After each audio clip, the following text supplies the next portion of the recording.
Hello hunters, Daryl here with Rackmaster. We as a company strive to keep our hunters on schedule throughout the year. And the topic tonight is what's in season now. And I have my friend Shane with me here tonight. We're going to talk a little bit about winter and spring scouting. Dr. Shane, for you as a hunter, what does scouting help you with, or what do you look for? What does it help you for the following season?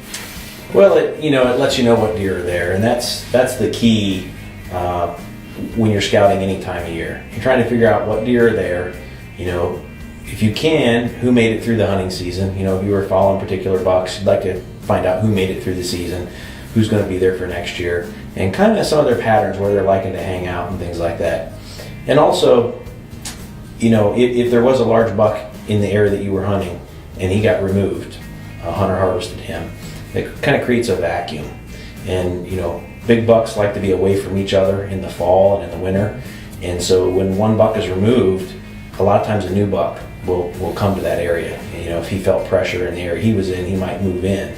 So it's kind of good to do scouting and try to find out, hey, is there some new bucks that moved into the area since the mature boss buck that was in the area is now gone. Well, what are some of the significant signs that you're looking for? I mean, is it specific trails from bedding areas? It helps you probably with your stand placement, where you put your stands at, or yeah, all that. And there's different types of scouting too. I mean, we can be scouting with trail cameras, which is great because a lot of times trail cameras will pick up those new bucks that moved into the area if there's a vacuum effect. We can just walk through the woods. We talked before about shed hunting. Right. Great time to walk through the woods. If you pick up sheds, you pretty much know that buck made it through the hunting season, and he's possibly going to be around there for next year. And then just spotting scope. Sitting up and scouting with the spotting scope, see where the deer are coming out, where they're moving at, and looking for those trails. If I'm out walking through the woods this time of year, looking at trails, I'm looking for tracks. Right. Okay, because I may not be able to tell for sure, this is a 2-year-old buck or a 3-year-old buck or a 4-year-old buck. But if you see a monster big track in that trail, you at least know there's a mature buck that made it through. What is I understand that deer choose different routes during the summer than the winter. The bucks, go into the bachelor groups. Well, what makes them do that? Well, hunting pressure has a lot to do with it. In the winter, when it's still bow season, those bucks still feel pressure. Mm-hmm. And they're still going to stick to those really, really good bedding areas that they feel secure. We start switching, the deer starts changing his mind from breeding does, in the fall and the winter, and now his mind is changing a little bit. He's not so much worried about the does and what they're doing, because they're mostly bred. Now he's starting to worry about replenishing his body, so his focus starts to shift back to food more than anything. So in the winter, he's still going from those good, heavy bedding areas where he feels comfortable being away from pressure, and he's going to go from there to the food, wherever that food may be. And then as we transition into spring, you'll start to see the deer in the spring really craving green fields. They really start to come out the green fields. And once hunting season's over, those bucks are going to start to get a little less wary. They're going to start coming out a little bit earlier, maybe not hanging back in the tight brush as much, starting to bed, in more common areas a little bit. So their bedding areas sometimes change a little bit too.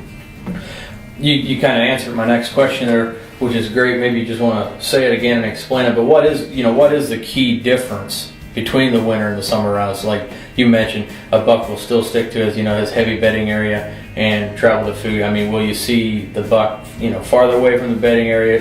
Is there a major difference that you can actually see in the tracks or sign? No, and it's a gradual thing. It's not like a light switch flips on and off, and it's different for every buck. And when the bucks are fighting and competing for does in the fall, they like to be by themselves, and they're going to transition, as we get into spring here, at some point in time, start hanging out with the other bucks in more close proximity to the other bucks, as they start getting ready to form their summer bachelor groups. So, the focus is on food. They lose a lot of weight in the rut, and come springtime, when the grass greens up, they're going to be hitting those green fields, which is where your food plot's going to really help you out. They're going to start hitting the mineral sites.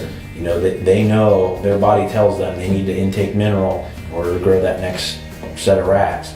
And they're really not without a rack very long. I mean, it falls off, and you know, within a month, a lot of times they're starting to push that new rack. So they're going to be coming out and hitting those food plots and mineral sites and trying to replenish their body from the rut. Right. Cool. Is there any, I don't want to say deadline, but, you know, time of year where you should, you know, maybe not do as much of the scouting? Like, this is obviously the scouting time of year, but to what point do you want to, you know, leave the deer alone, and you should have your information gathered by what point? Yeah, you know, when you're shed hunting is a great time to be scouting. You know, we've talked about that. I don't like to push the does when they're getting ready to have fawns. I think that stresses the does. So, you know, I'll kind of back off. Whenever I think the does are getting ready to have their babies, I kind of back off and don't do the foot scouting then. I may still have trail cameras out, and I may still do some spotting scope scouting, right, but I'm going to kind of back away and try to leave the deer alone and let them have some peace, especially when those does are having those babies and they're real young and they're not up and moving too much yet. We don't want to disturb them too much. Let those does feel comfortable. So as far as between bucks and does, there's probably not too much of a difference, like their patterns through the winter and the summer, or is it, does it vary? No, not that much. I mean, they're a lot the same. They're all, you know, they're all going for the food sources. You know, in the fall they're hitting, you know, the high carbohydrate food sources like, you know, the acorns and the corn and things like that. And that stuff's all pretty much gone by now. So now, you know, now's when they're looking to hit the green fields. You know, they haven't grazed green grass for a while. So as things start to green up here, you're going to really see them pounding the green fields. Well, Shane, I appreciate you taking your time and coming out and having a talk here about scouting, early spring, late winter, early spring. Y'all just need to stay tuned for our next videos coming up throughout the year, and we'll see you next time.